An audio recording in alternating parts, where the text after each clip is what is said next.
Hello बच्चों, welcome to Neha coaching classes. तो ये हमारा क्लास 12th का फर्स्ट चैप्टर है, वो है इलेक्ट्रिक चार्जेस एट फील्ड। तो स्टार्ट कर दो प्रिपरेशन यार। क्लास 12th की जंग फिर से आ गई है आपके सामने। एक ये आपका बोर्ड है और इसमें जी तोड़ मेहनत करनी है, और फिजिक्स में तो जानते हो सबसे ज़्यादा ही मेहनत करनी है।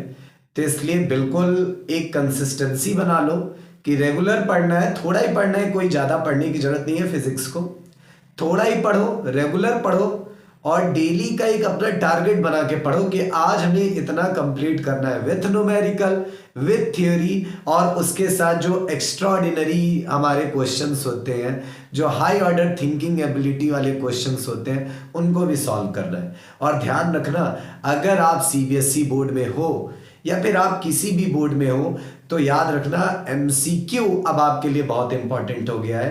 तो एमसीक्यू की प्रैक्टिस करते रहना, ठीक है। तो स्टार्ट करेंगे फर्स्ट चैप्टर हमारा इलेक्ट्रिक चार्जेस एंड फील्ड। इसमें जो हमारा सबसे पहला कॉन्सेप्ट है वो है चार्ज पे। जैसे भाई ये नाम ही है कि हम लोग इलेक्ट्रिक चार्ज के बारे में पढ़ने वाले हैं। बेसिकली ये चैप्टर आपका आता है इलेक्ट्रोस्टैटिक्स से। फिजिक्स की एक ब्रांच है इलेक्ट्रोस्टैटिक, और इलेक्ट्रोस्टैटिक का ये फर्स्ट चैप्टर है। दो चैप्टर यहां पर आप इलेक्ट्रोस्टैटिक से पढ़ोगे। इलेक्ट्रोस्टैटिक का ये फर्स्ट चैप्टर है जिसमें हम चार्ज के बारे में पढ़ेंगे कि चार्ज होता क्या है, चार्ज की प्रॉपर्टीज क्या है, चार्ज के बीच में फोर्स कैसे लगता है, उसको कैसे कैलकुलेट कर सकते हो, और चार्ज की अपनी फील्ड क्या है, कितनी दूर तक वो फोर्स लगा सकता है। इस चैप्टर में ये पढ़ना है हमें। डिस्ट्रीब्यूटेड चार्ज, पॉइंट चार्ज, ये सारी चीजें। और दूसरे चैप्टर में इलेक्ट्रोस्टैटिक हम लोग पढ़ेंगे चार्ज से बनेगा पोटेंशियल, पोटेंशियल डिफरेंस क्या होता है, पोटेंशियल क्या होता है, उसके बाद एनर्जी, उसके बाद कैपेसिटर, जिसमें चार्ज एक ऐसा डिवाइस जो चार्ज को स्टोर करता है। तो ये दो चैप्टर हमें इलेक्ट्रोस्टैटिक के बारे में बता रहा है। पर जरा सा ध्यान से अगर देखो, इलेक्ट्रोस्टैटिक है क्या। इलेक्ट्रोस्टैटिक मतलब इलेक्ट्रो वर्ड आया इलेक्ट्रॉन से, और इलेक्ट्रॉन वर्ड कहां से लिया गया है, चार्ज से, क्योंकि भाई इलेक्ट्रॉन के पास चार्ज होता है, तो इलेक्ट्रॉन से हम चार्ज लाए। मास के बारे में ऑलरेडी पढ़ चुके हो, ग्रेविटेशनल लॉ जो मास से ही आता है, लॉ ऑफ ग्रेविटेशन जिसको हम लोग कहते हैं। ग्रेविटेशनल फोर्स का फॉर्मूला है F = G m1m2/r²। तो मास की पूरी कैरेक्टरिस्टिक पढ़ चुके हो क्लास 11th में। यहां पर हमें चार्ज की कैरेक्टरिस्टिक पढ़ना है। स्टैटिक मींस क्या है कि हम चार्ज की स्टडी तब करेंगे जब चार्ज रेस्ट पे हो। हम चार्ज की स्टडी तब करेंगे जब चार्ज किस पे हो, रेस्ट पे हो। ये याद रखना। तो इसीलिए सबसे पहले मैं आपको पढ़ाऊंगा चार्ज। चार्ज क्या है? बेसिकली चार्ज सब लोग जानते हो अभी तक कि चार्ज दो तरह के होते हैं, एक होता है पॉजिटिव और दूसरा होता है नेगेटिव। तो अब बात आई कि ये तो हो गया कि चार्ज के दो फॉर्म्स है, एक पॉजिटिव और दूसरा नेगेटिव। चार्ज को डिफाइन कैसे करेंगे? तो इसलिए मैं थोड़ा सा तुम लोग के प्रीवियस बेसिक पे जाता हूं। तुम लोग को पता है कि सब कुछ, पूरा यूनिवर्स किससे बना है? मैटर से। और मैटर किससे बना है बेटा? एटम से। और तुम्हें पता है एटम्स किससे बने हैं? इलेक्ट्रॉन, प्रोटॉन और न्यूट्रॉन से। अब तुम लोग को पता है इलेक्ट्रॉन के पास दो चीजें होती हैं, एक तो चार्ज और दूसरा मास। प्रोटॉन के पास भी दो चीजें होती हैं, एक तो चार्ज और दूसरा मास। और न्यूट्रॉन के पास केवल एक है, वो है मास। चार्ज है ही नहीं, न्यूट्रल है। मास के बारे में ऑलरेडी पढ़ लियो। यहां चार्ज को डिफाइन करना है। तो ध्यान से देखो, अगर तुमसे कोई पूछे कि ये इलेक्ट्रॉन के पास मास आया कहां से, ये प्रोटॉन के पास मास आया कहां से, या फिर मैटर को जब डिफाइन करते हैं, matter is something which has mass and occupies space, तो मैटर के पास मास आया कहां से? क्वेश्चन ये है। तो हम लोग सीधे एक बताते हैं कि बेटा मास एक मैटर की फंडामेंटल प्रॉपर्टी है, इंट्रिंसिक प्रॉपर्टी है, जो खुद से आई है, जिसको लाने के पीछे कोई वजह नहीं है, जो है तो है, फंडामेंटल है वो। इसी तरह चार्ज भी मैटर की एक प्रॉपर्टी है, ये भी फंडामेंटल है। Charge is also a fundamental property of matter. Charge भी इंट्रिंसिक प्रॉपर्टी है मैटर की, इसको भी कोई वजह नहीं है कि चार्ज कैसे आए, क्यों आए, बस है तो है, हमें मिला है, इसको पढ़ना है, ये यूनिवर्सल ट्रूथ है। तो इस वजह से क्या लिखोगे कि चार्ज की डेफिनेशन देख लो यार, चार्ज इज एन इंट्रिंसिक को फंडामेंटल भी बोलते हैं, ठीक है। फंडामेंटल मतलब जो खुद से आया हो, जिसके पीछे कोई वजह ना हो। Charge is an intrinsic property of matter. ये मैटर की एक प्रॉपर्टी है, वो फंडामेंटल है, मास की तरह। जैसे मास बेटा मैटर का इंट्रिंसिक प्रॉपर्टी है, वैसे चार्ज भी मैटर की इंट्रिंसिक प्रॉपर्टी, दोनों, ठीक है। तो ये है चार्ज की डेफिनेशन। जानते हो क्लास 12 से इस डेफिनेशन का कोई लेना देना नहीं है, हां बट आपकी अपनी नॉलेज से लेना देना है। फिर इंपॉर्टेंट बात आती है कि चार्ज को रिप्रेजेंट किससे करेंगे, तो कैपिटल क्यू से भी रिप्रेजेंट कर सकते हो और स्मॉल क्यू से भी, दोनों ये रिप्रेजेंटेशन वैलिड है, ठीक है। अब बात आई एसआई यूनिट की, तो एसआई यूनिट जो होता है आपका चार्ज का, एसआई यूनिट ऑफ चार्ज, तो एसआई यूनिट ऑफ चार्ज है कूलम,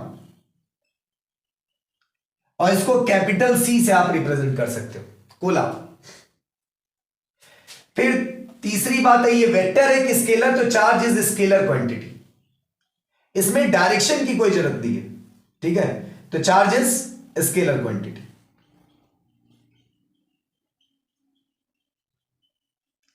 ये छोटी सी तुम लोग को बेसिक चीजें मैं बताया, जो क्लास 10 में ऑलरेडी तुम लोग पढ़े होंगे, फिर भी मैं बताया कि charge is an intrinsic property of matter. ये मैटर की एक प्रॉपर्टी है जो कि खुद से आई है, ये स्केलर क्वांटिटी है, इसमें डायरेक्शन का कोई लेना देना नहीं है, केवल मैग्नीट्यूड से हमें मतलब है। और तीसरी बात, जो चार्ज की एसआई यूनिट है वो है coulomb. With the help of coulomb we will measure the charge. Charge की जो यूनिट है वो क्या है, कूलम। चले आगे चले। अब क्लास 12 की एंट्री होती है प्रॉपर्टीज ऑफ चार्ज से। प्रॉपर्टीज ऑफ चार्ज से हमें क्लास 12 में जरूरत पड़ेगी चार्ज के बारे में। ये तो बेसिक चीजें थी, जैसे 12th में कभी क्वेश्चन नहीं बनता। Properties of charge, properties of charge.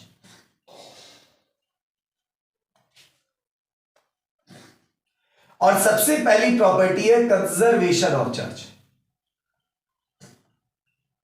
Conservation of charge, charge का कंजर्वेशन क्या है। कंजर्वेशन देखो, कॉपी निकाल लेना, नोट्स बनाते चलो। आपकी खुद की बनाई नोट्स आपको बहुत मदद करेगी पढ़ने में, और बहुत अच्छा लगता है उसको पढ़ने में। हालांकि अगर जो आलसी टाइप के बच्चे हो उनके लिए भी व्यवस्था है, इस लेक्चर की जो भी नोट्स होगी नीचे लिंक मैं दे दूंगा, उसमें आपको पीडीएफ फॉर्मेट में वो मिल जाएगी, केवल इस लेक्चर की, उससे आगे नहीं। अगला लेक्चर जब आएगा तो उसकी फिर नोट्स मिल जाएगी आपको।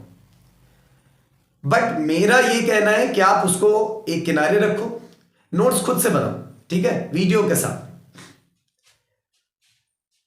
कंजर्वेशन ऑफ चार्ज क्या है? कंजर्वेशन ऑफ चार्ज ये बताता है कि चार्ज को ना क्रिएट कर सकते हो ना डिस्ट्रॉय कर सकते हो। Charge can neither be created nor be destroyed. केवल क्या कर सकते हो चार्ज के साथ, एक बॉडी से दूसरे बॉडी में ट्रांसफर कर सकते हो बेटा। अब इसका मतलब क्या है? अब ये तो हमारी वही बेसिक लैंग्वेज हो गई, charge can neither be created nor be destroyed. But इसके साथ कुछ कंडीशंस हैं। तो अभी ये समझ लो कि चार्ज के कंजर्व रहने की बात कैसे है। मान लो यहां पर एक सिस्टम है, इसको मैं बोलता हूं isolated system. Isolated system system मतलब समझे जिसमें बहुत सारे यहां पर ऑब्जेक्ट हो इसके अंदर। आइसोलेटेड का मतलब क्या है? आइसोलेटेड वर्ड आप केमिस्ट्री में भी सुनते हो, और अगर केमिस्ट्री में नहीं सुना है तो आइसोलेटेड वर्ड तुम्हें मिलेगा कोरोना टाइम से। कोरोना जब हमारे यहां देश में कोरोना चल रहा था, हमारी कंट्री में कोरोना था, उस समय लोग ये कहते थे कि अगर किसी को कोरोना हो जाए तो उसको आइसोलेट कर दो। आइसोलेट करने का मतलब क्या है? आइसोलेट करने का मतलब है कि उसको सराउंडिंग से दूर कर दो, वो सराउंडिंग में किसी के कांटेक्ट में ना आए, ना उसको सराउंडिंग से कुछ लेना है ना कुछ देना है, वो अकेले में ही जिएगा। ठीक है, किसी को अकेला कर देना मतलब आइसोलेट कर देना। तो यहां पर इस सिस्टम को हम अकेला कर दिए, सराउंडिंग से ना कुछ लेगा और ना कुछ सराउंडिंग इसको देगी। ठीक है, और ना ये कुछ सराउंडिंग को दे सकता है, दोनों चीजें, ना सराउंडिंग इसको कुछ देगी ना ये सराउंडिंग को कुछ देगा। सराउंडिंग से इसका कोई लेना देना नहीं रहेगा। और इसके अंदर मैं दो बॉल रख दे रहा हूं, सेम मटेरियल की, सेम साइज की। ये बात याद रखना बेटा, सेम मटेरियल की और सेम साइज की मैं दो बॉल लिया हूं। एक को मैं 5 कूलाम चार्ज दिया और दूसरे को 0 कूलाम चार्ज, मतलब ये अनचार्ज है, इसके पास कोई चार्ज नहीं, और इसके पास +5 कूलाम चार्ज। फिर मैं क्या किया, इसी सिस्टम को अंदर जो ये दो बॉल है, इन दोनों बॉल को मैं आपस में कनेक्ट कर दिया with the help of wire. Wire means conductor, with the help of conductor. तुम्हें पता है कंडक्टर एक ऐसा मटेरियल है जिसमें चार्ज फ्लो कर सकता है। कंडक्टर और इंसुलेटर सुना है? कंडक्टर एक ऐसा मटेरियल है जिसमें चार्ज फ्लो कर सकता है, और इंसुलेटर जिसमें इजीली नहीं फ्लो कर सकता। अब अगर चार्ज फ्लो कर सकता है तो तुम्हें पता है कि जिसके पास ज्यादा होगा वो कम वाले को देना चालू करेगा, क्योंकि मटेरियल सेम है, साइज सेम है। इस वजह से ये तब तक देगा, कब तक देगा? जब तक दोनों के चार्ज इक्वल ना हो जाए। अरे भाई, ये नेचर का है, नेचर में यही तो होता है, एक जगह कुछ ज्यादा रहेगा दूसरी जगह कम रहेगा, ज्यादा से कम की तरफ फ्लो होगा। भाई मान लो एक कोई इंसान है जो बहुत अमीर है, जिसके पास बहुत पैसे हैं, दूसरा एक गरीब है, तो दान कौन देगा? जो अमीर वाला है वो गरीब वाले को देगा, ज्यादा वाला कम को देगा। भाई गरीब थोड़ी दान देने जाएगा। तो इस वजह से ये नेचर का फ्लो है कि ज्यादा से कम की तरफ जाएगा, और कब तक जाएगा? जब तक इक्विलिब्रियम ना हो जाए। तो यहां पर क्या होगा, 2.5 कूलाम आ जाएगा, और यहां पर भी क्या आएगा, 2.5 कूलाम। अब देखो इक्वल इक्वल हो गया, फ्लो रुक गया। अब ये बताओ, अगर मैं यहां पर नेट चार्ज की बात करूं बेटा, नेट चार्ज, तो तुम कहोगे सर 5 + 0 कितना आ जाएगा? 5। और यहां पर बेटा मैं अगर नेट चार्ज की बात करूं, तुम कहोगे सर 2.5 और 2.5 कितना आ गया? 5। अब ये बताओ, क्या इसका चार्ज चेंज हुआ? बिल्कुल। क्या इसका भी चार्ज चेंज हुआ? बिल्कुल।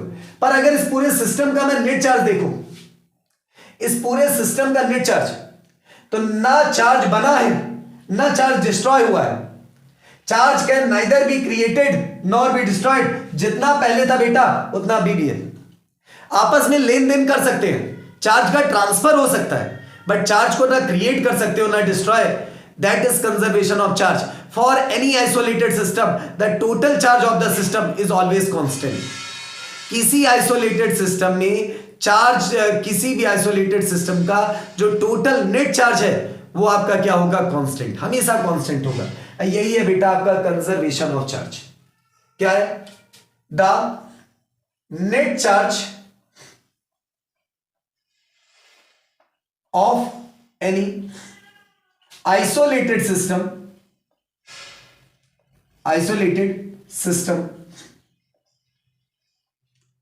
is always constant. The net charge of any isolated system is always constant. ठीक है, ये डायग्राम बना लेना, ये डेफिनेशन लिख लेना कंजर्वेशन ऑफ चार्ज की, और फिर आगे चलते हैं। ठीक है, बना लिया? चल। और ये तो हो गया यार अपनी मनगढ़ंत एग्जांपल मैं आपको दिया हूं। एक अब साइंस की थियरी के हिसाब से देखते हैं क्या हर जगह law of conservation of charge obeyed है। चलो देखते हैं।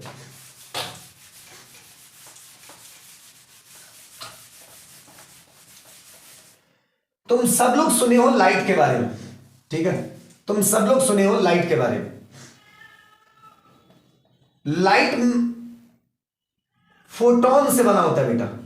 किससे बना होता है? फोटोन से। Light is composed of photons. देखा गया अगर इस फोटॉन्स को तोड़ा जाए, ब्रेक किया जाए, तो इसमें से इलेक्ट्रॉन और पॉजिट्रॉन निकलते हैं। क्या निकलते हैं? इलेक्ट्रॉन और पॉजिट्रॉन। इसको बेटा इलेक्ट्रॉन कहते हैं, ये इलेक्ट्रॉन है, और इसको कहते हैं पॉजिट्रॉन। ये क्या है? पॉजिट्रॉन। अब तुम लोग जानते हो फोटोन क्या है? फोटोन है मासलेस। नहीं सुना है तो जान लो, फोटोन क्या है? मासलेस। इसके पास कोई मास नहीं होता। फोटोन चार्जलेस भी है, न्यूट्रल है, मतलब ये चार्ज भी नहीं है इसके पास, ठीक है, न्यूट्रल है, ओवरऑल न्यूट्रल बोल सकते हैं, चार्जलेस नहीं, ओवरऑल न्यूट्रल। न्यूट्रल है मतलब इसके पास यहां पर चार्ज कितना है? 0। टोटल चार्ज की मैं बात कर रहा हूं। और अगर मैं प्रोडक्ट के भी टोटल चार्ज की बात करूं तो तुम लोग कहोगे sir total charge is equal to -1 + 1। देखो इसके पास -1 चार्ज है, इसके पास +1 चार्ज है, कितना हो गया? 0। अब बताओ क्या इनिशियली पहले भी टोटल चार्ज 0 था, फाइनली भी टोटल चार्ज 0 है, मतलब चार्ज ना क्रिएट हुआ ना डिस्ट्रॉय, अंदर ही इसके जो चार्ज रहा होगा जिसकी वजह से नेट चार्ज है वही ब्रेक होके बाहर आ गया। तो यही है आपका law of conservation of charge. अब इसी तरह केमिकल रिएक्शंस भी तुम लोग देखते हो। हम लोग एक सिंपल सा लिखते हैं कैथोड एनोड का केमिकल रिएक्शन कि Na+ और Cl- आयन मिलके क्या बनाते हैं? NaCl molecule. तुम्हें पता है किसी मॉलिक्यूल पे नेट चार्ज कितना होता है? 0। और ये आयन से अगर मैं यहां नेट चार्ज निकालूं तो +1 है सोडियम के पास और -1 है क्लोरीन के पास। +1 और -1 इज इक्वल टू कितना हो गया? 0। अब बताओ पहले भी टोटल चार्ज 0 था और फाइनली NaCl बनने के बाद भी टोटल चार्ज 0 है, मतलब law of conservation of charge chemical reaction में भी ओबेड है। और तुम लोग बैलेंस भी तो करते हो चार्ज को आयन इलेक्ट्रॉन मेथड से, तो वहां पर भी तो चार्ज बैलेंस होता है। तो याद रखो जो ये आपका चार्ज है वो ऐसा कोई रिएक्शन नहीं है जहां पर वो कंजर्व ना हो। चार्ज और मास बेटा ये दोनों कंजर्व है, ये दोनों, ठीक है। चलो आगे बढ़े, सेकंड प्रॉपर्टी की तरफ चले। प्रॉपर्टी नंबर 2, सेकंड प्रॉपर्टी है बेटा एडिटिव प्रॉपर्टी ऑफ चार्ज।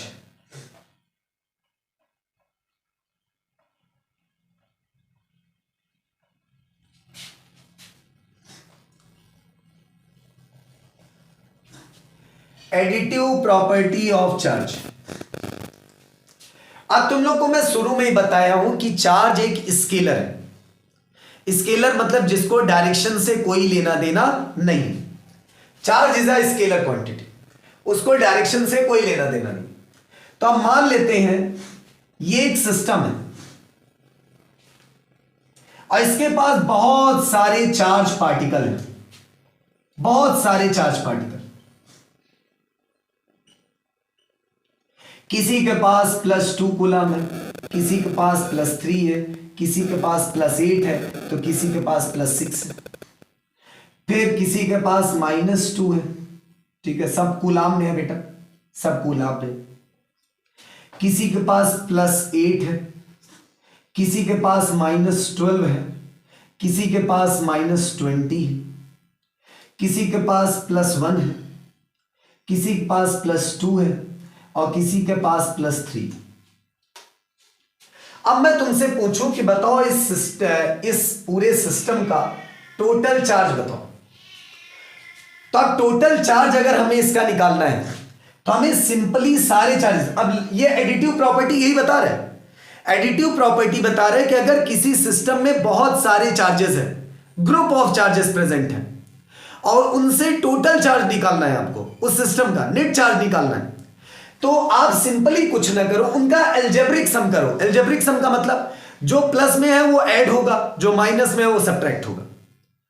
जो प्लस में है वो ऐड होगा, जो माइनस में है वो सब्ट्रैक्ट होगा। सिंपली एल्जेब्रिक सम कर दो, उस सिस्टम का नेट चार्ज आ जाएगा। एल्जेब्रिक सम का मतलब अगर ये प्लस में है तो +2 +3 +8 +6 -2 +8 -12 -20 +1 +2 +3। सिंपली इनका एल्जेब्रिक सम कर दो। करना क्या है, सारे प्लस वालों को एक साथ कर लो, सारे माइनस वालों को एक साथ कर लो, फिर माइनस कर देंगे। ये देखो, ये है अपने प्लस वाले यहां तक, 8 2 10 और 6 और 3 9 19 हो गया। 19 और ये देखो ये भी प्लस में है, तो 19 1 20 और 27 हो गए। 27 के बाद ये भी है, देखो 28 30 33। तो देखो प्लस वाले तो 33 है। अब माइनस वालों का ध्यान दें, तो यहां -2 -12 -14। अब -14 और 20 -34, तो -34 आ गया। फिर से देख लो, 20 + 10 30 32 34। अब यहां से बताओ कौन ज्यादा हो गया, 31 वाला, सॉरी 34 वाला। तो -1 कूलम आपका नेट चार्ज आ गया। तो यह आंसर है नेट चार्ज, ठीक है। तो यही है तुम्हारा additive property of charge. Additive property of charge क्या कहता है कि the net charge of any system is algebraic sum of all charges present inside it. The net charge of any system is algebraic sum of all charges present inside it. Algebraic sum का मतलब ये है बेटा कि जो plus में है वो प्लस में लिखा जाएगा, जो माइनस में वो माइनस में लिखा जाएगा, और जो उनका नेट आएगा वो अकॉर्डिंग टू जो एल्जेब्रा आपको पढ़ाया गया है, plus means addition and minus means subtraction. ठीक है, चले आगे, चले कर लोगे। चल, थर्ड प्रॉपर्टी,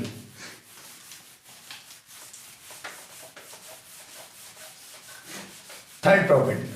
पर थर्ड प्रॉपर्टी से पहले एक क्वेश्चन मैं तुम लोग से पूछूंगा, वो अभी तक की जो दो प्रॉपर्टी मैं पढ़ाया हूं उस पे बेस्ड है। ठीक है, क्वेश्चन क्या है, मान लो यहां पर एक सिस्टम है जिसके पास 3 छोटे छोटे चार्ज हैं, एक +3 कूलम, -2 कूलम, +8 कूलम, और इस सिस्टम को फिर आपस में ऐसे ऐसे शेक किए, और शेक करने के बाद फाइनली फिर यही सिस्टम को यहां पर रखा गया, और वही 3 चार्जेस आए, पर देखा गया कि इनके चार्जेस बदल गए क्योंकि आपस में लड़े भिड़े हैं, आपस में फिजिकली कांटेक्ट में आए हैं।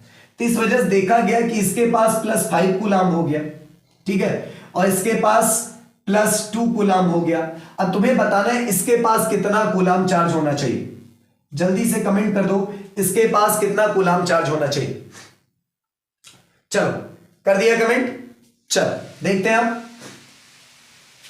अब देखो यहां पर 2 प्रॉपर्टी जुड़ी है। पहला कि टोटल चार्ज जितना यहां है उतना यहां भी रहेगा, चार्ज इज कंजर्व। दूसरा, टोटल चार्ज निकलेगा कैसे, अलजेब्रिक सम करके। देखो यहां पर टोटल चार्ज +3 -2 +8, 8 3 11, 11 में 2 गए 9, +9 कूलम आया टोटल चार्ज। यहां देखो टोटल चार्ज उतना ही आना चाहिए, इसको x मान लो, 5 + 2 + x। टोटल चार्ज कितना आना चाहिए बेटा, 9 आना चाहिए, 9। तो यहां पर 9 रख लिया, 5 + 2 कितना होगा, 7 + x। अब यहां से तुम लोग जानते हो x = कितना आ जाएगा, 2। 7 को उधर भेजोगे माइनस हो जाएगा, 9 में से 7 - 2। भाई यहां पर कितना होना चाहिए, यहां पर 2 कूलम चार्ज होना चाहिए प्लस में। तो ये है एक तरह का क्वेश्चन आपके कंजर्वेशन और एडिटिव प्रॉपर्टी पे बेस्ड। अब हम लोग की थर्ड प्रॉपर्टी है जो कि बहुत इंपॉर्टेंट है, उससे न्यूमेरिकल्स बनते हैं बोर्ड में। ये तो बहुत हल्की फुल्की चीजें मैं बताया अभी आपको। अब जो थर्ड प्रॉपर्टी है वो बहुत इंपॉर्टेंट है, उसको बहुत ध्यान से करना, उस पर न्यूमेरिकल्स बहुत अच्छे अच्छे आते हैं, ठीक है। चल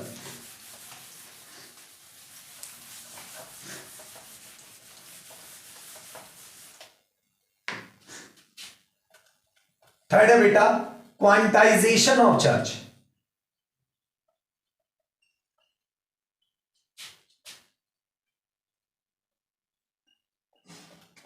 क्वांटाइजेशन ऑफ चार्ज, चार्ज का क्वांटाइजेशन ये क्या है? अब हमें पता है कि सब कुछ किससे बना है? मैटर से, और मैटर के पास है एटम, और एटम के पास है मास और चार्ज, मतलब इलेक्ट्रॉन प्रोटॉन न्यूट्रॉन। तब ये बताओ मैं कह सकता हूं हर चीज के पास चार्ज है? भाई ऐसी कोई चीज नहीं यूनिवर्स में जिसके पास चार्ज ना हो। नेट चार्ज की बात नहीं कर रहा हूं बेटा, चार्ज होने की मैं बात कर रहा हूं। कोई इस पे कॉन्ट्राडिक्शन ना लिख देना कमेंट में कि सर नेट चार्ज तो जीरो होते हैं। मैं नेट चार्ज की बात नहीं कर रहा हूं, मैं चार्ज की बात कर रहा हूं। अब तुम लोग ये बताओ अगर पूरे यूनिवर्स में चार्ज है तो बात आई कि चार्ज किस तरह से है। जैसे मार्केट में जाते हो, अगर तुम दाल खरीदे, चावल खरीदे, आटा खरीदे, तो ये सब तुम जितना चाहो उतना खरीद सकते हो।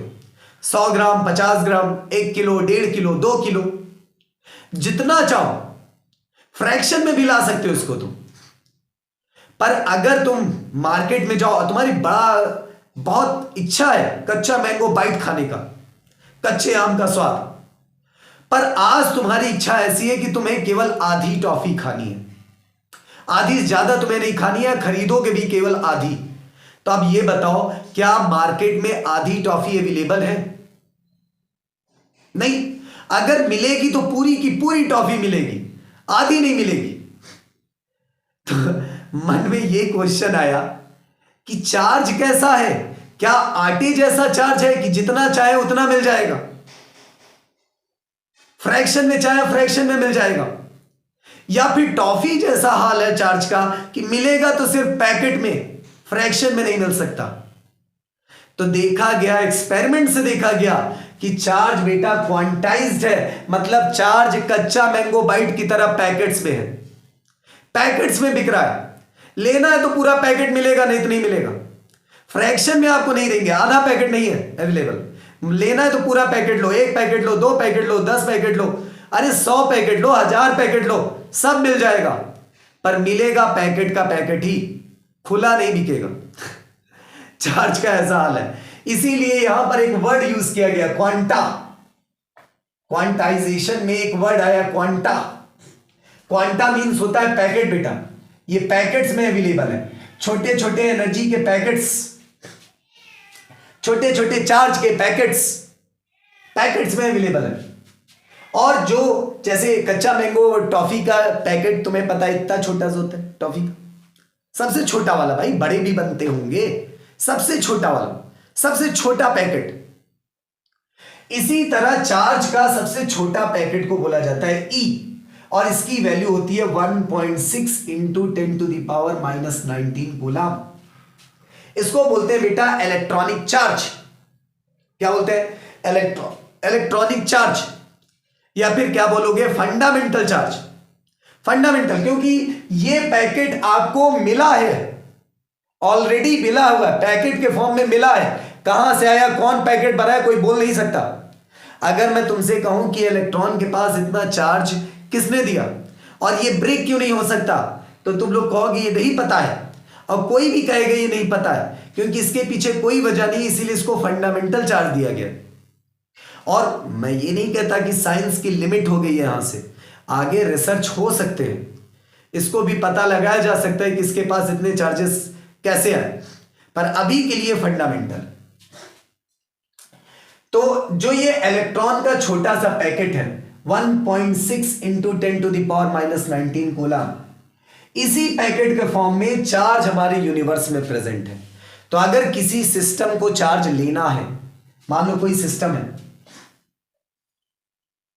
और उसको क्यू चार्ज लेना है, तो वो क्यू चार्ज 1 पैकेट भी हो सकता है, ये क्यू चार्ज 2 पैकेट भी हो सकता है, ये क्यू चार्ज 3 पैकेट भी हो सकता है, ये क्यू चार्ज 4 पैकेट भी हो सकता है, पर ये क्यू चार्ज 4/3 पैकेट नहीं हो सकता, फ्रैक्शन में नहीं हो सकता, क्योंकि पैकेट ब्रेक नहीं हो सकता, मिलेगा पैकेट के फॉर्म में। तो 1 हो सकता है, 2 हो सकता है, 3 हो सकता है, 4 हो सकता है, कोई भी नंबर हो सकता है, डैश डैश डैश n भी हो सकता है बेटा, n नंबर हो सकता है। और यही है फॉर्मूला कि total charge of any system is number of packets multiplied by charge of each packet, number of electron multiplied by charge of each electron.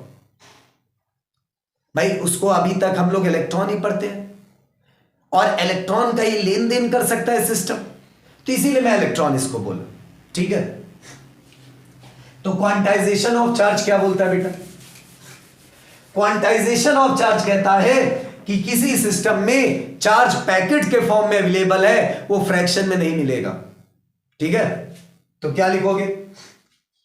The total charge या फिर net charge of any system is equal to integral multiple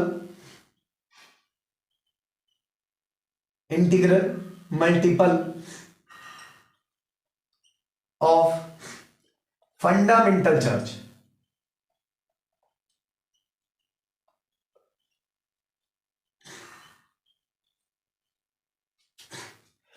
The total charge of any system is equal to the integral multiple of fundamental charge.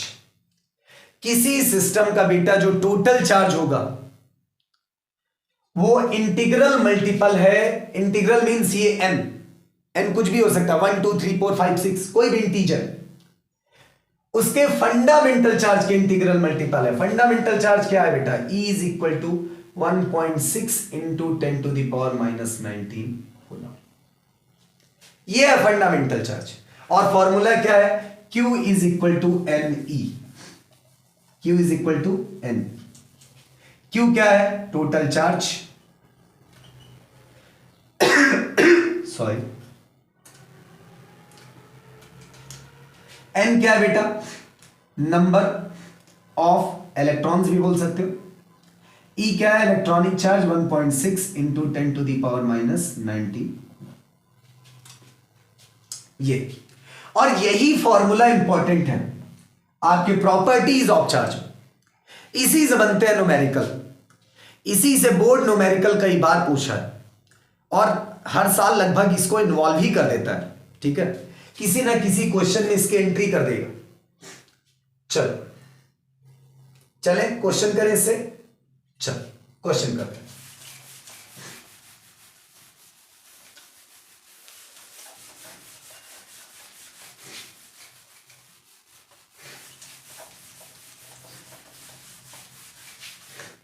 Question करते हैं।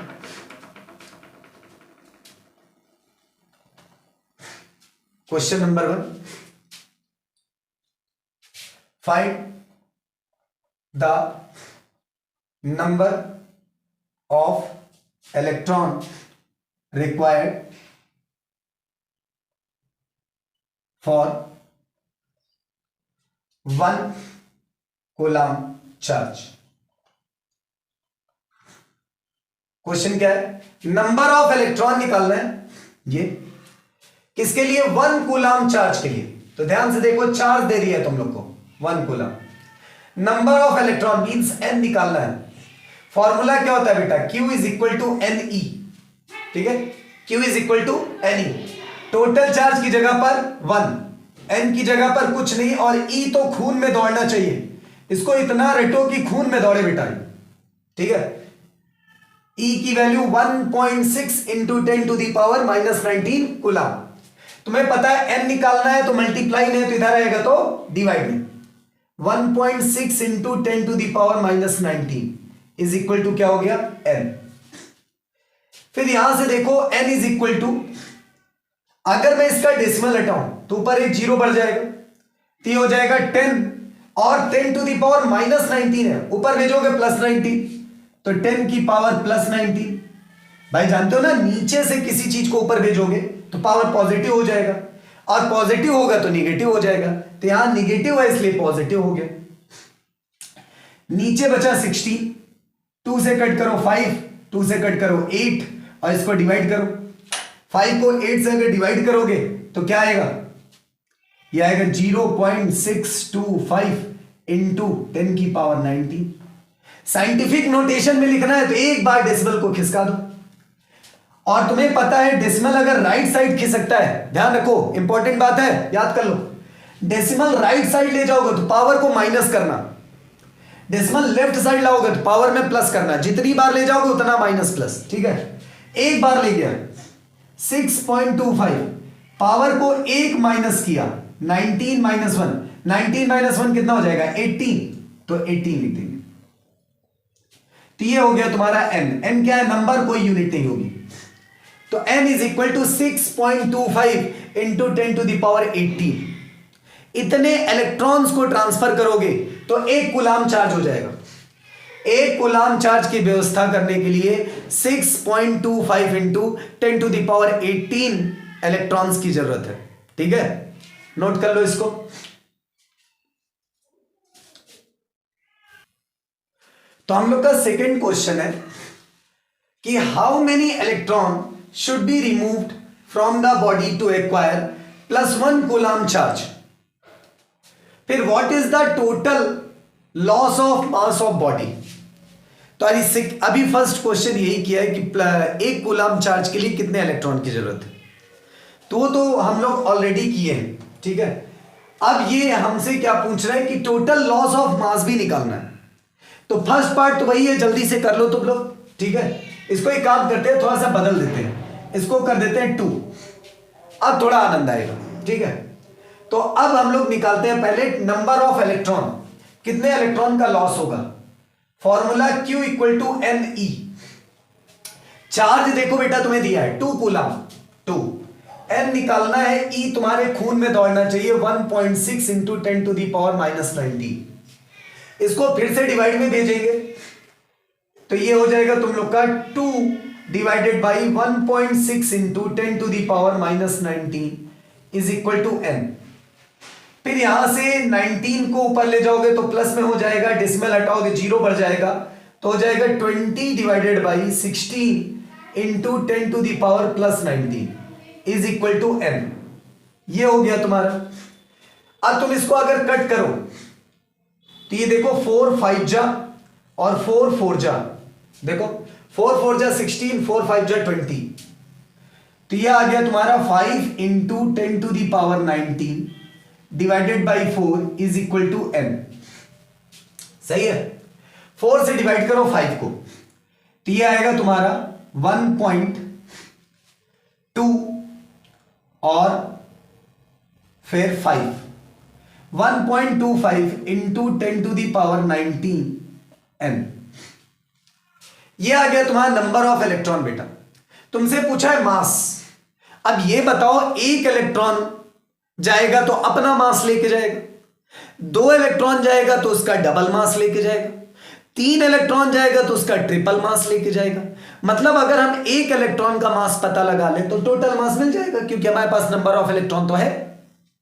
तो अगर total mass निकालना है, जो loss हुआ है, टोटल लॉस ऑफ मास, तो किसके इक्वल हो जाएगा, वो हो जाएगा जितने इलेक्ट्रॉन है 1.25 इंटू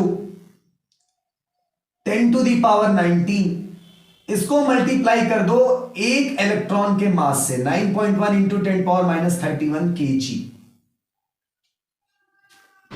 ये और इसी को सॉल्व कर लो। तुम लोग जानते हो इसको सॉल्व करोगे तो ये 19 और 31 है ना। तो अगर पावर की बात करें तो पावर हमारा कितना बचेगा, यहां आएगा 2, यहां आएगा 1, -12 बचा, -12 पावर बचा। अब 9.1 को मल्टीप्लाई कर लो 1.25 से, तो 1.25 को 91 से मल्टीप्लाई कर लो, ये तो 5 2 1 5, यहां पर आया 4 2 और यहां पर आया 11। यह है 57311।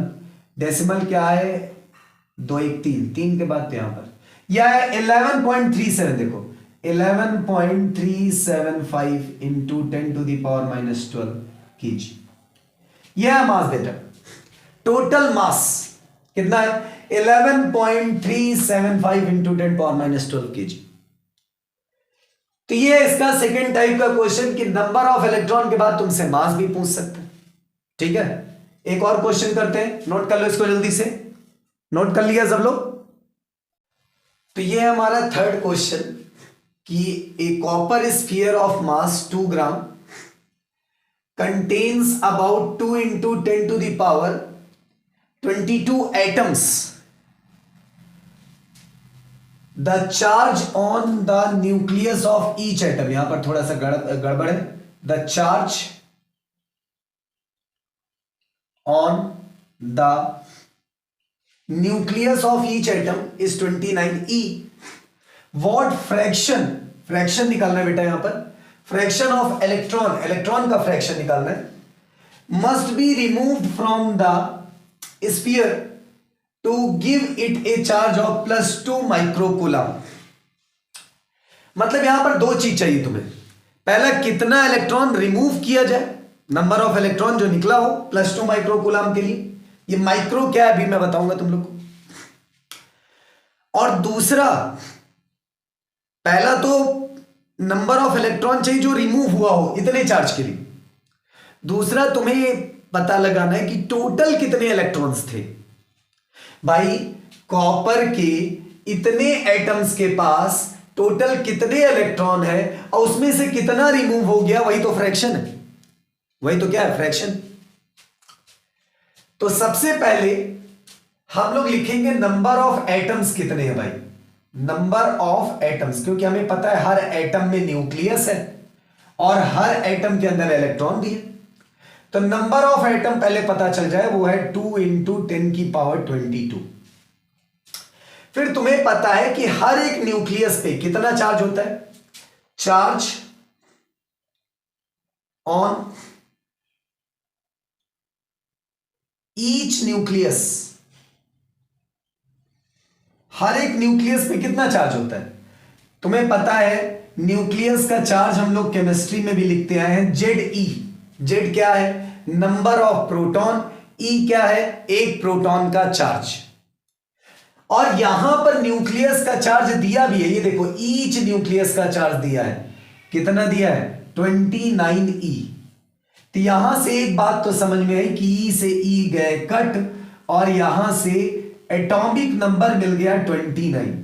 और तुम्हें पता है अगर किसी का एटॉमिक नंबर 29 है और उस पर कोई चार्ज नहीं है, मतलब न्यूट्रल है, एटम न्यूट्रल है, तो जितना इलेक्ट्रॉन उतना प्रोटॉन।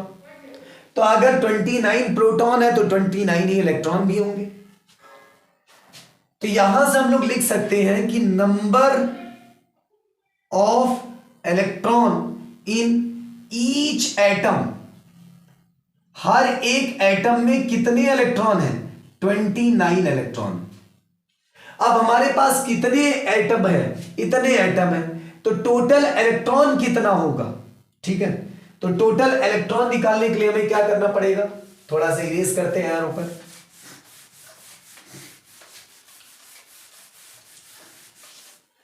टोटल इलेक्ट्रॉन निकालने के लिए हमें क्या करना पड़ेगा, टोटल नंबर ऑफ इलेक्ट्रॉन।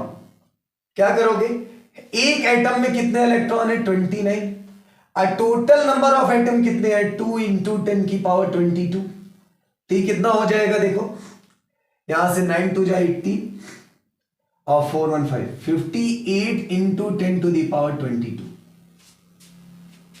इतने इलेक्ट्रॉन हो गए बेटा, ये तो थे उसके पास इतने इलेक्ट्रॉन हैं। अब इतने चार्ज के लिए कितना इलेक्ट्रॉन निकाला गया, उसके लिए फॉर्मूला तुम लोग जानते हो, Q is equal to ME। अब मैं तुम लोग से कहा था कि ये जो माइक्रो है ये मैं तुम्हें बताऊंगा ये क्या है ना। देखो तुम लोग को इस चैप्टर में माइक्रो वर्ड मिलेगा। माइक्रो का मतलब होता है 10⁻⁻6। मिली वर्ड मिलेगा, मिली कूलम, माइक्रो कूलम। तो ये होता है तुम लोग का मिली का मतलब 10⁻³ कूलम। नैनो कूलम मिल सकता है तो इसका होता है 10⁻⁹ कूलम। माइक्रो मतलब -6, मिली मतलब -3, नैनो मतलब -9, याद रखना ये, ठीक है।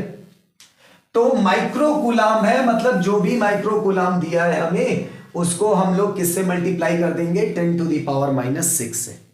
तो 2 दिया है तो 2 × 10⁻⁻6। n निकालना है भाई, कितने इलेक्ट्रॉन गए वो निकालना है। E की वैल्यू तो खून में है अपने,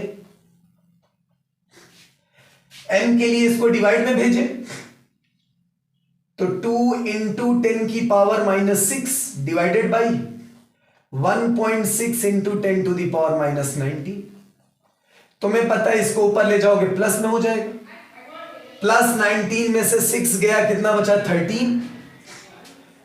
तो ये कितना हो गया, n = डेसिमल हटाओगे ऊपर 0 बढ़ेगा तो 20 × 10⁻13, ठीक है। और नीचे कितना बचा, 16। 4 4 जा 4 5 जा, n = 1.25, यही आएगा। 4 1 जा 4, 10 4 2 जा 8, 2 4 5 जा 20 × 10⁻13। इतने इलेक्ट्रॉन बाहर गए, इतने हैं टोटल इलेक्ट्रॉन। तो फ्रैक्शन कैसे निकलेगा, फ्रैक्शन याद है सब लोग कैसे निकालते हो भाई, टोटल में से कितने बाहर गए वही हो गया फ्रैक्शन। 1.25 × 10⁻13, टोटल में से इतने बाहर गए। इसी को सॉल्व करके और तुम लोग कमेंट सेक्शन में इस फ्रैक्शन का आंसर बताना मुझे। टोटल नीचे कितने बाहर गए, ऊपर फ्रैक्शन निकला है। यह तीसरे टाइप का क्वेश्चन। अब देखो ये धीरे धीरे उसी क्वेश्चन को मिक्स मर्ज कर रहे हैं, तुम्हारे बेसिक कॉन्सेप्ट के साथ खेल रहे हैं। तुम्हें पता होना चाहिए एटम में कितने इलेक्ट्रॉन होते हैं, तुम्हें पता होना चाहिए न्यूक्लियस का चार्ज Ze लिखा जाता है। तो ये तुम्हारे साथ अब तुम्हारे बेसिक के साथ खेल रहे हैं, और यही है फिजिक्स को जो डिफिकल्ट बनाता है, ठीक है। तो अब लास्ट क्वेश्चन मैं बोर्ड पे लिखूंगा और उसको मैं सॉल्व अगले नेक्स्ट वीडियो में करूंगा। इस वीडियो में वो आपका होमवर्क रहेगा, ठीक है। तो इसको नोट कर लो और नेक्स्ट क्वेश्चन फिर आप अपना होमवर्क देख लो। तो ये है आपका होमवर्क जो आपको करना है। तो इस क्वेश्चन को आपको सॉल्व करना है अच्छे से, और नेक्स्ट इस वीडियो के कमेंट में आपको उसको आंसर लिखना है। नेक्स्ट वीडियो में मैं इसका सॉल्यूशन दूंगा। तब तक के लिए पढ़ते रहो, अगले वीडियो का इंतजार करो। नेक्स्ट वीडियो में हम लोग आगे पढ़ेंगे जो कि हमारा होगा कूलम्ब्स लॉ, ठीक है। याद रखना क्लास 12th में अगर फिजिक्स को बेहतर बनाना है तो आपको पर डे की मेहनत चाहिए। आप अदर सब्जेक्ट की तरह 1 महीने में या फिर 2 महीने में इसको पूरा कवर नहीं कर सकते। पर डे कंसिस्टिव मेहनत करो, एक रेगुलर इंटरवल में मेहनत करो। कम पढ़ो ठीक है, पर रेगुलर पढ़ो। फिजिक्स को ये चाहिए, ठीक है। ठीक है, मिलते हैं नेक्स्ट वीडियो में।